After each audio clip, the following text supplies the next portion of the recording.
بسم اللہ الرحمن الرحیم لقد جاءكم رسول من أنفسكم عزيز عليه ما عنتم حريص عليكم بالمؤمنين رؤوف رحيم نحمده ونصلي على رسوله الكريم اما بعد فقد قال الله تبارك وتعالى كما ورد في سورة المؤمنون اعوذ بالله من الشيطان الرجيم بسم الله الرحمن الرحيم وَلَقَدْ خَلَقْنَا الْإِنسَانَ مِنْ سُلَالَةٍ مِّن طِينٍ ثُمَّ جَعَلْنَاهُ نُطْفَةً فِي قَرَارٍ مَّكِينٍ ثُمَّ خَلَقْنَا النُّطْفَةَ عَلَقَةً فَخَلَقْنَا الْعَلَقَةَ مُضْغَةً فَخَلَقْنَا الْمُضْغَةَ عِظَامًا فَكَسَوْنَا الْعِظَامَ لَحْمًا ثُمَّ أَنشَأْنَاهُ خَلْقًا آخَرَ فَتَبَارَكَ اللَّهُ أَحْسَنُ الْخَالِقِينَ ثم انکم بعد ذلك لمیتون ثم انکم یوم القیامة تبعثون صدق اللہ العظیم۔ وعن ابی عبد الرحمن عبداللہ بن مسعود رضی اللہ تعالی عنہ قال حدثنا رسول اللہ صلی اللہ علیہ وسلم وهو الصادق المصدوق ان احدکم یجمع خلقه خلقه في بطن أمه 40 يوما نطفة ثم يكون علقة مثل ذلك ثم يكون مضغة مثل ذلك ثم يرسل إليه الملك فينفخ فيه الروح أو كما قال صلى الله عليه وسلم رواه الإمام البخاري رحمه الله۔ رب اشرح لي صدري ويسر لي امري واحلل عقدة من لساني يفقهوا قولي۔ اللهم ربنا الهمنا رشدنا واعذنا من شرور انفسنا۔ اللهم ارنا الحق حقا وارزقنا اتباعه وارنا الباطل باطلا وارزقنا اجتنابه آمین یا رب العالمین۔ اربعین نووی کی جو چوتھی حدیث ہے اس کا میں نے ابتدائی حصہ اس وقت پڑھا ہے۔ اس میں ایک نہایت اہم موضوع ہے جو زیر بحث آیا ہے، جس سے قرآن مجید کے فلسفے اور حکمت دین کے اعتبار سے ضربۃ السلام کہا جا سکتا ہے، چوٹی، کوہان کی چوٹی۔ اور یہ اصل میں کیا ہے؟ حقیقت انسان، یہ ایک عظیم حکمت اور فلسفہ ہے جس کا یوں سمجھیے کہ جیسے کہتے ہیں ٹپ آف دی آئس برگ، تو اس کا ٹپ آف دی آئس برگ جو ہے وہ اس حدیث میں آیا۔ اور جیسے کہ ہم اس سے پہلے دیکھ چکے ہیں کہ حضرت معاذ بن جبل رضی اللہ تعالیٰ عنہ کی حدیث کا ایک حصہ ایسا تھا جو سورہ توبہ کی ابتدائی 6 آیات کے بغیر سمجھ میں نہیں آ سکتا تھا، بلکہ اس سے مغالطے پیدا ہو سکتے تھے۔ امرت ان اقاتل الناس حتی یشہدوا ان لا الہ الا اللہ وان محمد رسول اللہ، مجھے حکم ہوا ہے کہ میں لوگوں سے جنگ جاری رکھوں یہاں تک کہ وہ گواہی دیں کہ اللہ کے سوا کوئی معبود نہیں اور محمد اللہ کے رسول ہے صلی اللہ علیہ وسلم۔ گمان پیدا ہوتا ہے گویا کہ تو بالجبر اور تلوار کے زور سے انہیں ایمان لانے پر مجبور کیا گیا۔ وہ جو ایک خاص اس کا محل اور مقام ہے خاص، وہ تفصیل سے گفتگو کر چکے ہیں، وہ سورہ توبہ کی پہلی 6 آیات کے حوالے سے سمجھ میں آتا ہے۔ اسی طرح یہ جو حدیث کا ٹکڑا ہے اس کے لیے میں نے سورہ مومنون کی آیات تلاوت کی ہے۔ وہ جو ٹپ آف دی آئس برگ ہے وہ اس حدیث میں آ رہا ہے، لیکن اس پورے آئس برگ کا تھوڑا سا اندازہ ہوتا ہے ان آیات مبارکہ سے۔ قرآن مجید میں رحم مادر میں انسانی جنین کا جو ارتقاء ہوتا ہے اس کا ذکر بہت مرتبہ ہے، بہت مرتبہ ہے، بہت مرتبہ ہے۔ اور یہ بھی میں آپ سے عرض کر دوں کہ عہد حاضر میں ایمبریولوجی کے 2 ٹاپ کے professors university of Toronto Canada کے، ڈاکٹر کیتھ ایلمور، ان کی کئی کتابیں ہیں ایمبریولوجی کے موضوع پر، علم الجنین، جو بہت سی یونیورسٹیوں میں ٹیکسٹ بکس کے طور پر استعمال ہوتی ہے۔ اور ایک ہے ڈاکٹر رابرٹ ایڈورڈز، یہ جو ٹیسٹ ٹیوب بیبی کا معاملہ ہے اس کے موجد یہ ہے۔ وہ جو عورت جو ہے اس اعتبار سے اس کے ہاں ولادت نہیں ہو سکتی کہ اس کی ٹیوبز جو ہیں وہ بند ہوتی ہیں، تو اس کا بیضہ جو ہے، یا یہ کہ شوہر کا معاملہ کچھ ایسا ہے کہ وہ اس کے اندر مردانگی کی قوت نہیں ہے، تو اس کے لیے جو راستہ نکالا گیا کہ شوہر کا نطفہ لے کر اور ماں کے بیضہ دانی میں سے بیضہ لے کر ان کی فرٹیلائزیشن ٹیسٹ ٹیوب میں کر کے پھر اسے پلانٹ کر دیا جائے رحم مادر میں، تو یہ ٹیسٹ ٹیوب بیبی یہ دنیا میں اب عام ہے۔ تو اس کا جو موجد ہے وہ پروفیسر رابرٹس ایڈورڈز، اور ان دونوں نے مانا ہے اور بہت حیرت کا اظہار کیا ہے، بہت حیرت کا، کہ 1400 برس قبل ابھی نہ ڈسیکشن تھی، نہ باڈیز کو چیر کر پھاڑ کر دیکھنے کا کوئی ابھی لوگوں کے اندر کوئی رواج تھا، طب جو ہے بالکل ابتدائی سٹیجز پر تھی،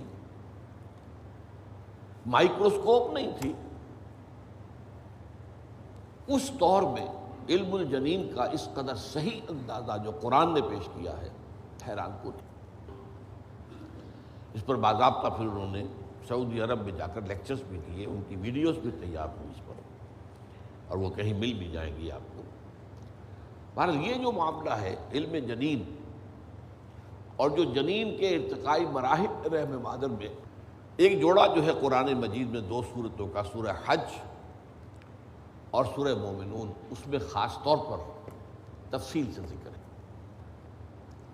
سورہ حج میں فرمایا یا ایھا الناس ان کنتم فی ریب من البعث فإنا خلقناکم من تراب ثم من نطفۃ ثم من علقۃ ثم من مضغۃ مخلقۃ وغیر مخلقۃ لنبین لکم وَنُقِرُّ فِي الْأَرْحَامِ مَا نَشَاءُ إِلَىٰ أَجَلٍ مُّسَمًّى ثُمَّ نُخْرِجُكُمْ طِفْلًا ثُمَّ لِتَبْلُغُوا أَشُدَّكُمْ وَمِنكُم مَّن يُتَوَفَّىٰ وَمِنكُم مَّن يُرَدُّ إِلَىٰ أَرْذَلِ الْعُمُرِ لِكَيْ لَا يَعْلَمَ مِن بَعْدِ الْعِلْمِ شَيْئًا۔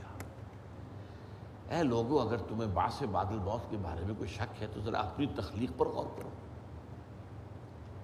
اللہ نے تمہیں پیدا کیا مٹی سے، پھر ایک سٹیج آئی نطفے کی شکل میں تھے تم، پھر ایک سٹیج آئی تم علقہ کی شکل میں تھے، پھر ایک سٹیج آئی تم مضغہ کی شکل میں تھے، پھر اس مضغہ کی بھی 2 سٹیجز ہیں، مخلقہ وغیر مخلقہ۔ پھر ہم نے ٹھہرائے رکھا تمہیں رحم مادر میں جب تک ہم نے چاہا، پھر ہم وہاں سے تمہیں برآمد کرتے ہیں، ثم نخرجکم طفلا۔ اور اس کے بعد یہ بھی ہوتا ہے کہ تم اپنی پوری قوت کو پہنچتے ہو، جوان ہوتے ہو، اور تم میں سے کچھ ہیں کہ جن کا پہلے ہی انتقال ہو جاتا ہے، ان کو قبض کر لیا جاتا ہے پہلے ہی، اور کچھ ایسے ہوتے ہیں جو اس بدترین عمر کو بھی پہنچا دیے جاتے ہیں کہ تب جس سٹیج پر جا کر سب کچھ جاننے کے بعد وہ کچھ نہیں جانتے، بڑھاپے میں آ کر ارذل العمر جسے کہا گیا ہے، کہ وہ جب سیکھا پڑھا جو تھا، لکھا پڑھا تھا نیاز نے، وہ سب ختم ہوا، یادداشت بھی ختم ہو گئی، ڈیمنشیا ہو گیا۔ تو یہ صورتحال جو ہے اس کا ہی یہ در حقیقت جوڑا جو ہے سورہ حج کا، یہ سورہ مومنون ہے۔ اب اس میں دیکھیے، اس میں جو آیت آئی ہے وَلَقَدْ خَلَقْنَا الْإِنسَانَ مِنْ صُلَالَةٍ مِّن طِينٍ،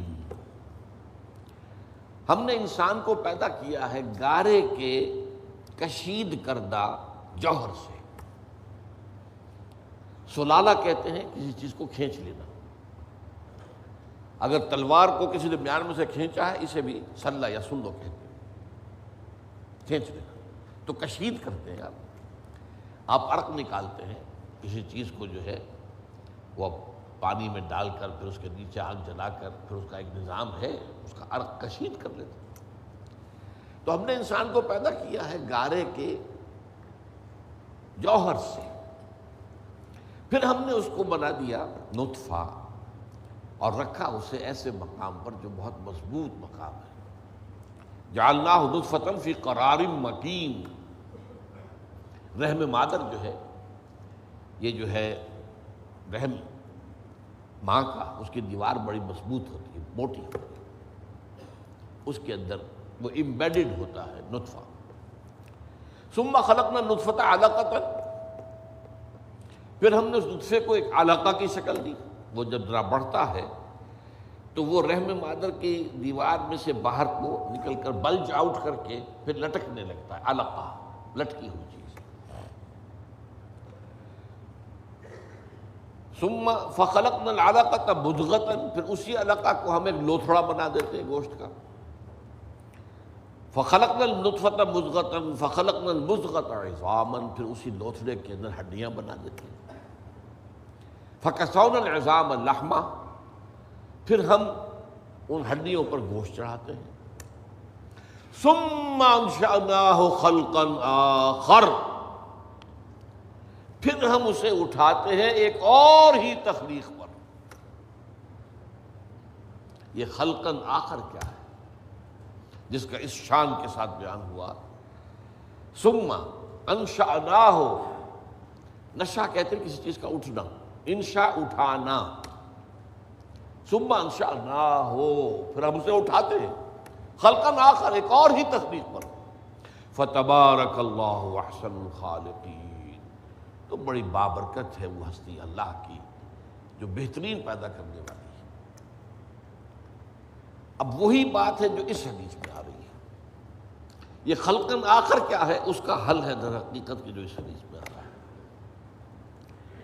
یہاں یہ کہ اس کے راوی ہیں حضرت ابو عبد الرحمن عبداللہ ابن مسعود رضی اللہ تعالی عنہ, کبار صحابہ میں سے ہیں, سینئر صحابہ میں سے ہیں, فقیہ فقہا میں سے ہیں.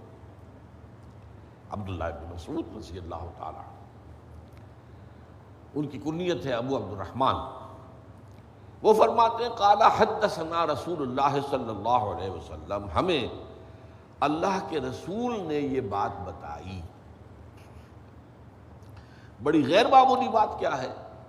وَهُوَ الصَّادِقُ الْمَصْدُوقُ, اور جو جان لو وہ جو ہے اللہ کے رسول جنہوں نے ہمیں یہ بتایا وہ الصادق ہیں, سچے ہیں, المصدوق ہیں, جن کی صداقت پر اللہ گواہ ہے.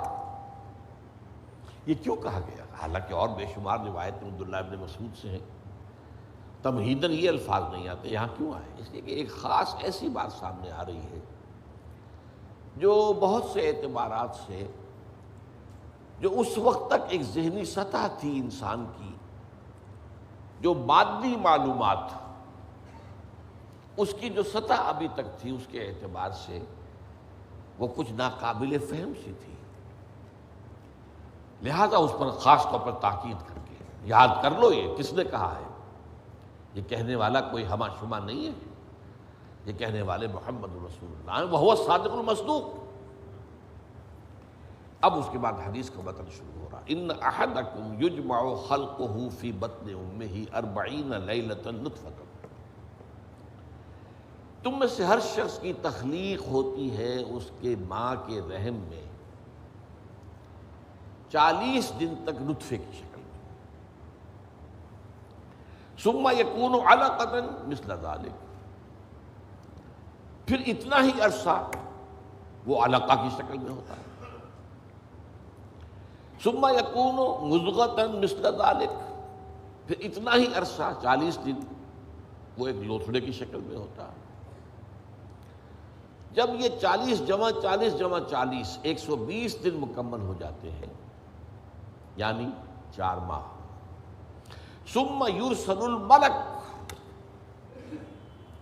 پھر فرشتہ بھیجا جاتا ہے، فَيَنفَخُ فِيهِ الرُّوحُ، اور وہ اس میں روح پھونک دیتا ہے۔ اب یہاں دیکھیے، جس دور کی ہم بات کر رہے ہیں، جس وقت حضور نے یہ فرمایا ہے، اس وقت اگر لوگوں نے یہ سمجھا کہ اس کے معنی ہے جان، تو اس دور کی علمی سطح کے اعتبار سے بات قابل فہم ہے، جان پڑ گئی، اس سے پہلے گویا کہ بے جان تھا۔ آج کی ہماری جو علمی سطح ہے، مائکروسکوپ کے ایجاد ہونے کے بعد جو باریک سے باریک جرثومہ ہم بڑا کر کے دیکھ رہے ہیں، آج تو ہمیں معلوم ہے کہ وہ باتیں جو قرآن میں آئی ہیں، سورہ قیامہ میں آیا الم یکن نطفۃ من منی یمنیٰ، کیا انسان کا آغاز جو ہے وہ اس نطفے کی شکل میں نہیں تھا، ایک منی کا کی بوند جو ٹپکائی گئی؟ آج ہمیں معلوم ہے کہ اس منی کی بوند میں جو باپ کی طرف سے آ رہی ہے، اس میں تو بے شمار جرثومے ہوتے ہیں، spermatozoon and they are very much living، تو زندہ موجود ہے، مردہ تو نہیں ہے۔ تو مائکروسکوپ کے نیچے دیکھ لیجیے، اسے دوڑتے ہوئے نظر آئیں گے، لاکھوں ملینز کی تعداد میں ایک دفعہ کی ایجیکولیشن کے اندر۔ تو زندگی جو ہے اس کا آغاز یہ 120 دن کے بعد تو نہیں ہو سکتا، زندگی تو پہلے سے۔ پھر وہ جو بیضہ چلا آ رہا ہے ماں کا، وہ فیلوپین ٹیوب سے ہو کر جو آ رہا ہے، وہ بھی مردہ تو نہیں ہے، زندہ ہے، لیونگ سیل ہے۔ ان دونوں کے امتزاج سے انا خلقنا الانسان من نطفۃ امشاج، اب یہ نطفہ امشاج بنا، مرد کا نطفہ عورت کا بیضہ مل کر یہ زائگوٹ بن گیا۔ اب تو کیا یہ مردہ ہے؟ معاذ اللہ، زندہ ہے۔ زندگی تو چلی آ رہی ہے، اسپرمیٹوزوم سے چلی آ رہی ہے، اور وہ جو بیضہ ہے، اوم ہے، اس میں زندگی ہے، پھر زائگوٹ زندہ ہے، پھر یہ بڑھ رہا ہے، گرو کر رہا ہے۔ یہ گروتھ جو ہے زندگی ہی کا ثبوت ہے۔ لہذا یہاں روح سے مراد زندگی نہیں، کچھ اور ہے۔ یہ ہے وہ حقیقت کہ جو بدقسمتی سے آج بھی بہت سے قرآن کے پڑھنے والوں اور دین کا مطالعہ کرنے والوں کی نگاہوں سے اوجھل ہے۔ جیسا کہ میں نے عرض کیا، اس وقت کے اعتبار سے بات قابل فہم ہے کہ وہ سمجھتے تھے کہ جان مراد سے جان لے، نہیں، آج تو یہ بات مانی نہیں جا سکتی۔ اب یہاں پہ سمجھنے کی بات ہے، اس سے حقیقت انسان سمجھ میں آئے گی۔ انسان اصل میں ایک مرکب وجود ہے، اس میں ایک حیوان بھی ہے، مکمل حیوان، اور ایک فرشتہ بھی ہے، ایک روحانی وجود بھی ہے اس کا۔ یہ بات بہت خوبصورت انداز میں بہت پہلے کہی تھی شیخ سعدی رحمۃ اللہ علیہ نے، آدمی زادہ ترفع معجون است، معجون کہتے ہیں نا، معجون مرکب کچھ چیزوں سے مل جل کر بنا ہوا۔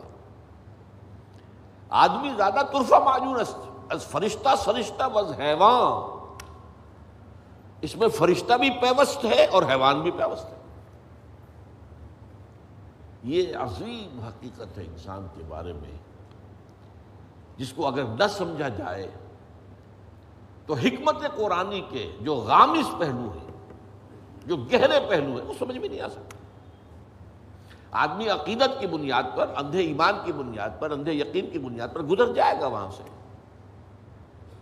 لیکن عقل اور لاجک کا تقاضا جو ہے، اگر اس کا حق ادا کیا جائے تو وہاں کھڑے ہو جانا چاہیے سوچنے کے لیے۔ اصل میں آج جو دنیا میں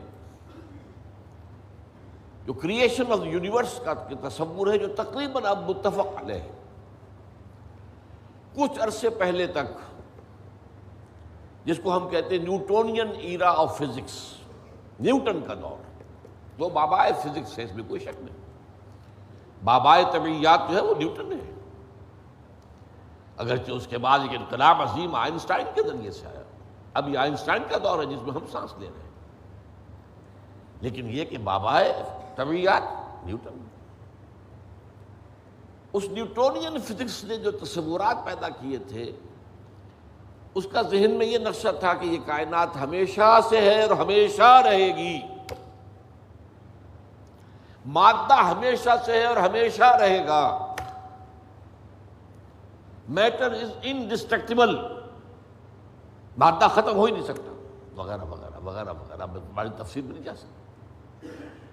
آج ہمیں معلوم ہو گیا ہے، اور اس پر اجماع ہے تقریباً فزکس کا اور کافی عرصے سے، this universe has a beginning, اور اس کو نام دیا گیا بگ بینگ۔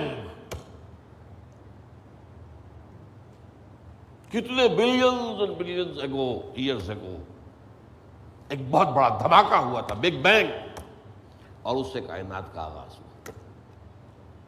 اور نمبر 2، اس کا ایک اینڈ بھی ہے، الی اجل مسمى، جسے قرآن کہتا ہے۔ یہ کائنات ہمیشہ کے لیے نہیں ہے، الی اجل مسمى، ایک خاص مدت معینہ تک یہ رہے گی، اس کے بعد خاتمہ ہو جائے گا، یہ ہمیشہ کی نہیں۔ تو بگ بینگ سے جو ایک نظریہ شروع ہوا کہ شروع میں کیا تھا، ذرات تھے، بہت چھوٹے بہت چھوٹے بہت چھوٹے بہت چھوٹے، فوٹونز، ان میں حرارت اتنی تھی، ٹریلینز ڈگری آف فارنہائٹ یا سینٹی گریڈ جو چاہیں کہہ لیں، and they were running away from each other. یہ تھی first stage of the creation of this material world. پھر یہ ذرات جو ہیں یہ مل جل گئے، اس سے گیلیکسیز وجود میں آئی، گیلیکسیز ایک دوسرے سے بھاگ رہی ہیں، آج بھی مانا جا رہا ہے ایکسپینڈنگ یونیورس، یہ کائنات ابھی پھیل رہی ہے، اور گیلیکسیز کے درمیان فاصلہ بڑھ رہا ہے۔ اور بڑی پیاری مثال دی جاتی ہے کہ اگر ایک غبارہ ہو، اس غبارے کے اوپر آپ نے کوئی ڈاٹ لگا دیے، اس غبارے کو جتنا پھیلائیں گے پھولائیں گے تو وہ ڈاٹس بھی ایک دوسرے سے بڑھتے چلے جائیں گے، فاصلہ ان کا بڑھتا جائے گا۔ پہلے غبارہ اتنا تھا، اب اتنا ہو گیا، تو وہ جو دو ڈاٹس کے درمیان فاصلہ اتنا تھا وہ اتنا ہو گیا۔ تو theory of the expanding universe, Iqbal نے کہا ہے یہ کائنات ابھی ناتمام ہے، شاید کہ آ رہی ہے دمادم صدائے کن فیکون کن فیکون۔ ابھی تو جیسے کہ قرآن مجید میں آیا بھی ہے، ہم اپنے خلق میں ہم وسعت کر دیتے ہیں جو جتنا چاہتے ہیں، وَنَزِيدُ فِي الْخَلْقِ مَا نَشَاءُ، یہ تخلیق جو ہے بھی جاری ہے۔ بہرحال اس کے بعد وہ دور آیا کہ پھر یہ گیلیکسیز کے اندر یہ کرے بنے اور سٹارز بنے، اور پھر وہ کرے ٹھنڈے ہونے شروع ہوئے۔ انہی میں سے ایک کرہ ہمارا یہ زمین ہے۔ یہ آگ کا کرہ تھا، آگ کا جیسے سورج ہے، لیکن ٹھنڈا ہوا، ٹھنڈے ہونے سے یہ سکڑا، تو اس پر اونچائیاں اور نیچائیاں پیدا ہوئی۔ اس میں سے جو بخارات نکلے انہوں نے جا کے ایٹماسفیئر کی شکل اختیار کی۔ اس ایٹماسفیئر کے اندر پھر گیسز کے باہمی انٹریکشن سے پانی پیدا ہوا، اور ہزارہا برس تک پانی برستا رہا، پانی برستا رہا، پانی برستا رہا، جس سے سمندر وجود میں آیا۔ اور وہ جو زمین ٹھنڈی ہوئی تو اوپر کرسٹ آف دی ارتھ جو آیا ہے، وہ اور پانی، اس کے امتزاج سے اس کرۂ ارضی پر حیات کا آغاز ہوا، اور اس حیات کی لکھوں کا سال کے اندر ارتقائی مراحل سے گزر کر آخری نتیجہ جو ہے وہ آج کے نظریے کے مطابق وہ ہومو سیپینس انسان ہے۔ یہ میں نے آج کا نظریہ تخلیق آپ کے سامنے رکھ دیا۔ اس میں سے پہلے حصوں کے بارے میں تو اب اختلاف نہیں ہے، البتہ یہ کہ ایولیوشن کے بارے میں ظاہر بات ہے کہ اختلافات ابھی ہیں، لیکن یہ کہ یہ نظریہ ہے، اگرچہ بایولوجی کے میدان میں تھیوری آف ایولیوشن جو ہے اسے قبول نہیں کیا گیا، لیکن یہ ہے کہ ویسے اس کو تسلیم کیا جاتا ہے as a matter of fact. انسان کی سوچ میں، سوشل سائنسز میں، ہر چیز کے اندر جو ہے وہ تھیوری آف ایولیوشن گھس چکی ہے۔ اب جو بات اس میں نہیں آئی ہے وہ بات میں آپ کو بتا رہا ہوں۔ This big bang was the beginning of the material universe. اس سے پہلا ایک دور ہے جسے سائنس نہ دیکھ سکتی ہے، نہ جان سکتی ہے، نہ اس تک اس کی پہنچ ہے۔ اس سے پہلے بھی ایک حرف کن آیا تھا، جیسے ایک حرف کن سے بگ بینگ ہوا ہے۔ بگ بینگ کس چیز میں ہوا ہے وہ ابھی میں بتاتا ہوں۔ اللہ تعالیٰ کے پہلے اولین حرف کن سے ایک بہت لطیف نور پیدا ہوا۔ یہ لطیف نور کیوں کہہ رہا ہوں؟ اس میں حرارت نہیں تھی، حرکت بھی نہیں تھی، لطیف۔ اس سٹیج پر اس لطیف نور سے انسانی ارواح پیدا کی گئی اور فرشتے پیدا کیے گئے۔ یہ پری بگ بینگ معاملہ ہے۔ ارواح انسانیہ میٹیریل نہیں ہے، ان کا تعلق اس یونیورس میٹیریل یونیورس سے نہیں ہے۔ یہ تو بگ بینگ سے پہلے کی بات ہے، فرشتے اور ارواح انسانی۔ جسد نہیں تھا، صرف روحیں تھیں، لیکن ہر ایک کی روح تھی۔ آدم سے لے کر آخری انسان جو آئے گا دنیا میں قیامت سے تب پہلے تک، سب کی ارواح موجود تھی، اور ان سے عہد لیا تھا اللہ نے، الست بربکم قالوا بلی۔ اب جو آدمی اس بات کو نہیں مانتا وہ کیسے سمجھے گا کس سے عہد لیا تھا؟ جدید دور کے ایک مفسر نے لکھا اپنی تفسیر میں، یہ عہد انسان کی تخلیق سے قبل عالم غیب میں لیا گیا۔ میں نے ان سے عرض کیا کہ حضور یہ تو جملہ آپ کا محمل ہے، جو شے پیدا ہی نہیں ہوئی اس سے کیسے عہد لے لیا؟ عہد و معاہدہ تو ہوتا ہے جو موجود ہے، اور پھر اس میں بھی یہ الفاظ آتے ہیں، میں بقائمی ہوش و حواس یہ اقرار کر رہا ہوں، فل کانشسنس، سیلف کانشسنس کے ساتھ آدمی ایک عہد کرتا ہے، ایک اقرار کرتا ہے، ایک معاہدہ کرتا ہے۔ تب میں نے جب ان سے عرض کیا تو انہوں نے مانا کہ ہاں تمہاری بات ٹھیک ہے، یہ عہد اجساد انسانیہ کی تخلیق سے قبل ارواح انسانی سے لیا گیا۔ یہ ایک سٹیج تھی جس میں ارواح پیدا کی۔ اور یہاں یہ نوٹ کر لیجئے، جو ہمارے ہاں عام طور پر جو کہلاتے ہیں بریلوی مکتب فکر کے علماء، ان کے ہاں تو وہ چیز متفق علیہ ہے، لیکن جو ہمارے ہاں دوسرا ایک نقطہ نظر بالکل برعکس ہے، جو روایت کے اوپر سند کے اوپر زیادہ زور دینے والے ہیں، وہ اس حدیث کو تسلیم نہیں کرتے۔ اول ما خلق اللہ نوری، پہلی شے جو اللہ نے تخلیق کی وہ میرا نور تھا، حضور فرماتے ہیں صلی اللہ علیہ وسلم۔ اس عالم ارواح میں جبکہ ابھی میٹیریل ورلڈ شروع نہیں ہوئی، ابھی وقت کا کوئی تصور نہیں ہے۔ یہی وجہ ہے کہ عالم ارواح میں جو کچھ ہوتا ہے اس میں وقت نہیں لگتا، کن فیکون، کن فیکون۔ عالم خلق میں آ کر وقت لگتا ہے۔ آسمان اور زمین 6 دنوں میں پیدا کیے ہیں، وہ دن ہمارے 24 گھنٹے والے دن تو نہیں ہے۔ انسان کے ایک نطفے سے لے کر ایک بچے کے مکمل ہونے تک 9 مہینے لگتے ہیں، ٹائم لگتا ہے۔ عالم ارواح میں ملائکہ کے لیے کیا خیال ہے آپ کا؟ جبرائیل کو عرش معلیٰ سے یہاں آنے میں کوئی وقت لگتا ہے؟ ٹائم ایلیمنٹ ہے ہی نہیں۔ ابھی یہ اس دور کی پیداوار ہے جبکہ ابھی ٹائم پیدا ہوا ہی نہیں۔ ٹائم اینڈ سپیس جو ہے یہ کانسیپٹ ہے بگ بینگ کے بعد کا۔ حرکت بھی ہے تو اسی کے اعتبار سے جو وقت کا تصور پیدا ہوگا، دی پاسنگ ٹائم۔ لہذا یہ ارواح انسانیہ پیدا کی گئی جبکہ ابھی میٹیریل یونیورس کی ابتدا نہیں ہوئی تھی، اور ان کو ایک کولڈ سٹوریج میں رکھ دیا گیا۔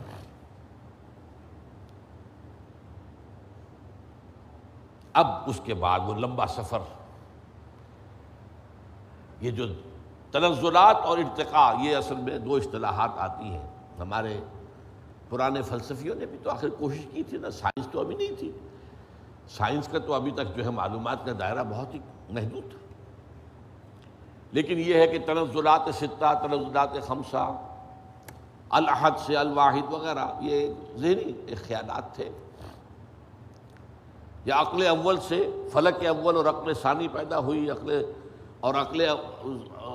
ثانی سے فلک دوم اور عقل ثالث پیدا ہوئی، تو 9 افلاک اور عقول عشرہ، یہ ہمارے پرانے فلسفی جو ہے متکلمین، ان کے ہاں الفاظ مل جائیں گے جن کی نہ کوئی سند قرآن میں ہے، نہ حدیث میں ہے، کوئی سوال ہی نہیں، نہ سائنس اس کی کوئی تائید کرتی۔ جو بات میں عرض کر رہا ہوں، اب اس کے اعتبار سے آپ کو سائنس کے درمیان اور اس پورے تصور کے درمیان معلوم ہوگا کہ ہم آہنگی ہے، مکمل ہم آہنگی ہے، جبکہ ابھی صرف نور، اور نور بھی اس میں نہ حرارت نہ حرکت، ارواح انسانیہ کا اور ملائکہ، پھر وہ بگ بینگ، اور وہ جو عرصہ گزرا ہے جس میں کہ حرارت، شدید ترین حرارت، اس دور میں جنات پیدا کیے گئے۔ اب قرآن مجید کہتا ہے وَلَقَدْ خَلَقْنَا الْإِنسَانَ مِنْ صَلْصَالٍ كَالْفَخَّارِ وَخَلَقْنَا الْجَانَّ مِنْ مَارِجٍ مِنْ نَارٍ، آگ کی لپٹ سے، اور ایک جگہ فرمایا ہم نے آدم سے بہت پہلے جنات کو پیدا کیا تھا، وَالْجَانَّ خَلَقْنَاهُ مِنْ قَبْلُ مِنْ نَارِ سَمُومٍ۔ سموم کہتے ہیں وہ جو ہوا باد سموم جس میں جلتی ہوئی آگ ہوتی ہے، لو سخت، صحرا کی لو، اس کا تصور کیجیے آپ، اس کی آگ سے، اس کی حرارت سے جنات پیدا کیے۔ یہ جنات جو ہے اس زمین کی پیداوار نہیں ہے، مٹی کی پیداوار نہیں ہے، یہ ایک لطیف تر شے ہے ہم سے۔ مٹی تو انرٹ ہو گئی، آ گئی، ہم مٹی سے بنے، چاہے وہ ایوولوشن کے لمبے پروسیس کے تھرو بنے ہیں یا یہ کہ ڈائریکٹ کریشن ہوئی ہے، لیکن ہے تو دونوں مٹی سے۔ قرآن بھی کہتا ہے مٹی سے، اور سائنس بھی کہتی ہے مٹی سے، from the clay crust of the earth. اور قرآن بھی کہتا ہے وَجَعَلْنَا مِنَ الْمَاءِ كُلَّ شَيْءٍ حَيٍّ، ہر شے میں حیات جو ہے، اس حیات کا منبع اور سرچشمہ پانی ہے۔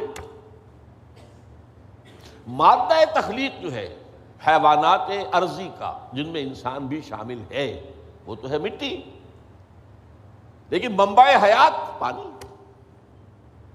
وَجَعَلْنَا مِنَ الْمَاءِ كُلَّ شَيْءٍ حَيٍّ، اور یہی سائنس کہتی ہے کہ سمندر کے کنارے پر، دلدلی جگہوں پر، وہاں کیا ہوتا تھا کہ ابھی پانی پیچھے ہٹ گیا ہے، پھر پانی آ گیا ہے، پھر پھٹ گیا ہے، یہ تعامل چل رہا ہے، اور اس کے نتیجے میں وہاں جو کیمیکل کمپاؤنڈز تھے، اس کے بعد آرگینک کمپاؤنڈز بنے، اس کے بعد اسی کے اندر جو ہے جو حیات کا جرثومہ پیدا ہوا، ایک سیل امیبا، یہ ان کا کہنا ہے۔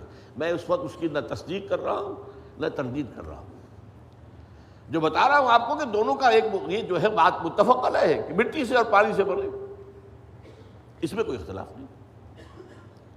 اب یہ سلسلہ جو چلا ہے، اب وہی کہانی جو ہے دہرائی جا رہی ہے، وہی ایک سیل سے رحم مادر میں بچہ پروان چڑھ رہا ہے، جو ہو سکتا ہے 9 ملینز آف ایئرس میں ہوا ہو۔ ایک جرثومے سے لے کر انسان تک کا معاملہ وہ رحم مادر میں 9 مہینے میں ہو رہا، یہ سیم پروسیس، سنگل سیل، اور اس کے یہ مراحل ہیں۔ تو زندہ تو ہے، نطفہ بھی زندہ، علقہ بھی زندہ، مضغہ بھی زندہ، ماں کی طرف سے آنے والا بیضہ بھی زندہ، مرد کے نطفے اور ماں کے بیضے سے امتزاج سے وجود میں آنے والا زائگوٹ نطفۃ امشاج، وہ بھی زندہ۔ لیکن جب 120 دن ہو جاتے ہیں تو اب یرسل الملک، اب وہ فرشتہ بھیجا جاتا ہے، وہ رحم مادر میں، وہ روح، اس کی روح، میری روح جو وہاں تھی، وہ لا کر میری والدہ کے رحم میں، وہ جو میرا حیولہ وجود میں آیا تھا، اس کے اندر پھونکی گئی ہے، تب میں بنا ہوں میرا وجود انسان کی شکل اختیار کیا۔ یہ ہے در حقیقت قرآن مجید کا جو حقیقت انسان میں نے یہ بہت عرصے پہلے ایک دو مضامین لکھے تھے، انسانی زندگی کا تصور کیا ہے۔ عجیب بات ہے، آپ میں سے اکثر لوگوں کے لیے شاید نئی بات ہوگا، نہ انہوں نے میری وہ چیزیں پڑھی ہیں۔ قرآن مجید میں سورہ مومن میں جہنمیوں کی ایک فریاد نقل کی گئی۔ جہنم میں جو لوگ ہوں گے، اللہ ہمیں بچائے، وہ کہیں گے ربنا امتنا اثنتین، اے اللہ تو نے ہمیں 2 مرتبہ مارا، وَأَحْيَيْتَنَا اثْنَتَيْنِ، 2 مرتبہ زندہ کیا،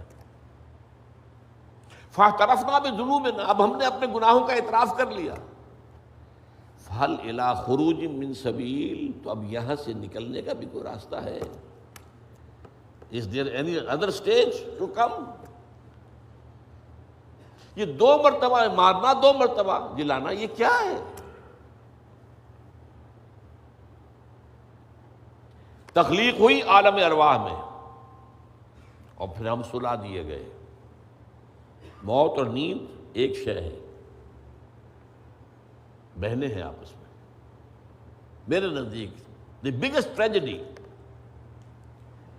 وہ جو ارتقاء کا فلسفہ چھا گیا ہے ذہنوں پر ڈارون کا، اس کا نتیجہ یہ نکلا ہے کہ آج ہم اپنے آپ کو صرف ایک حیوان سمجھتے ہیں اور کچھ بھی نہیں۔ زیادہ سے زیادہ ہم کہیں گے کہ نسبتاً زیادہ ارتقاء یافتہ حیوان، بس۔ جتنا فرق گھوڑے اور گدھے میں ہے، گھوڑا ذرا کورس اینیمل ہے، اور گھوڑا جو ہے، گھوڑا فائن ہے، گدھا کورس ہے۔ گھوڑے میں تمکنت ہے، اس کی چال دیکھیے، اتنا ہی فرق گوریلا میں اور انسان میں ہے،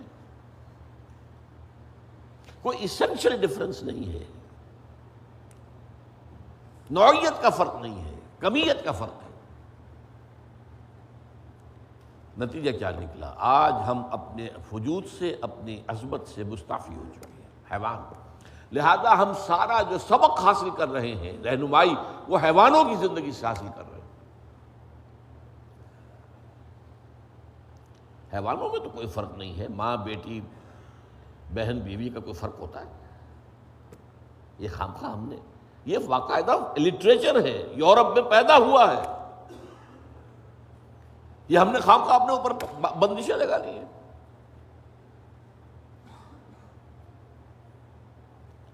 اس لیے کہ ہمارے نزدیک تو اب سبق تو وہاں سے ملنا۔ تو انسان جو ہے، اگر اس حقیقت کو نہیں سمجھتا کہ یہ میرا جو مادی وجود ہے، یہ تو میرا حقیر سا پہلو ہے، میری اصل حقیقت وہ روح ربانی ہے جو میرے اندر پھونکی گئی ہے، وہ وہاں سے آئی ہے، وہی لوٹ جائے گی۔ ہم کون ہیں؟ انا للہ و انا الیہ راجعون، اور ہمارا یہ بدن زمین سے آیا ہے، زمین میں لوٹ جائے گا۔ کل شیء یرجع الی اصلہ، ہر چیز اپنی اصل کی طرف لوٹ جاتی ہے، روح وہاں سے آئی وہیں جائے گی، جسد یہاں سے آیا یہی جائے گا۔ یہ جو ہے انسان کی حقیقت۔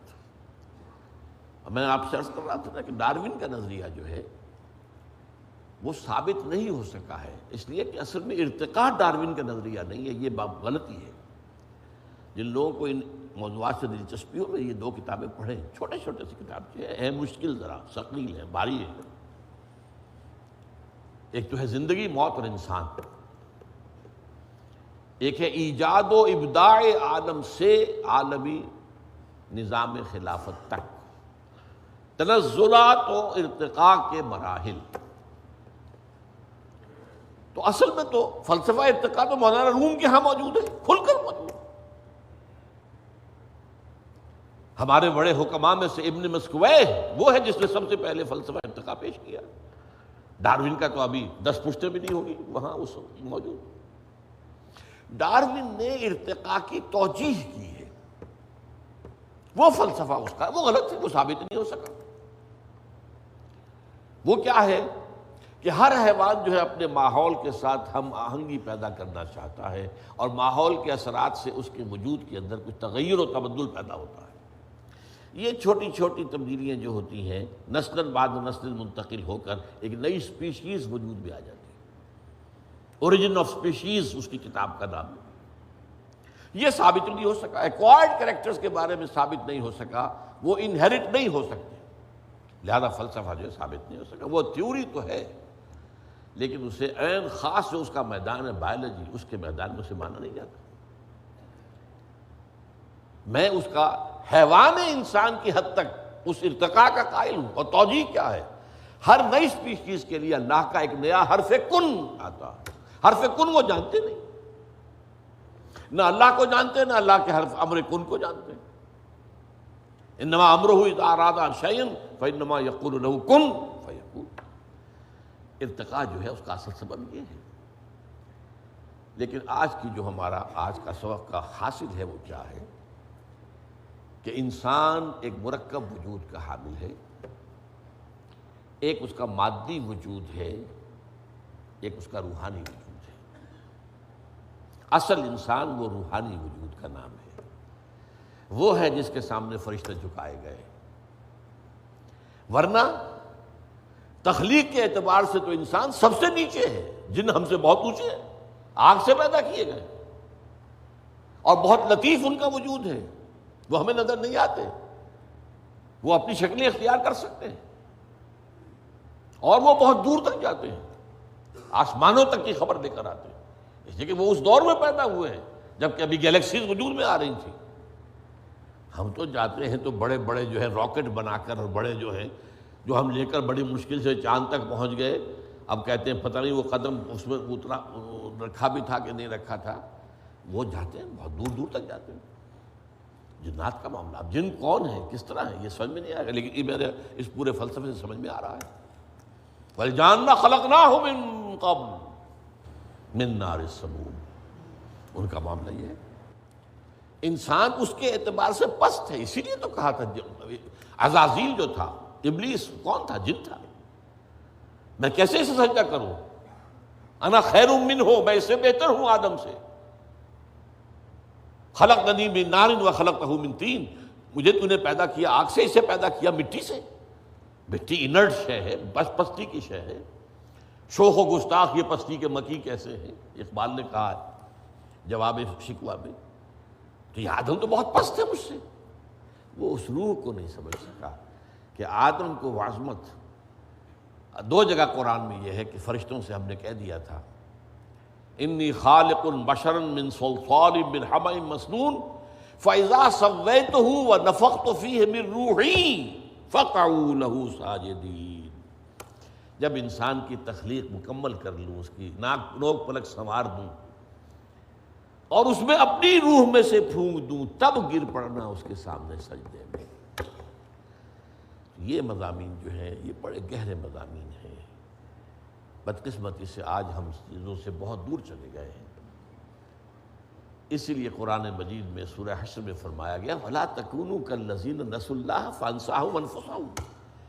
ان لوگوں کے مانند نہ ہو جاؤ جنہوں نے خدا کو بھلا دیا تو خدا نے انہیں اپنے آپ سے غافل کر دیا۔ ہم اپنی عظمت سے غافل ہیں۔ ہم کون ہیں؟ مسجود ملائک ہیں یا ایک حیوانوں میں سے ایک حیوان ہے؟ اللہ اللہ خیر صلی اللہ۔ آج ہماری سوچ یہ ہے کہ حیوانوں میں سے ایک حیوان ہے، بس اس کے سوا نہیں۔ بارک اللہ لی ولکم فی القرآن العظیم ونفعنی وإیاکم بالآیات والذکر الحکیم۔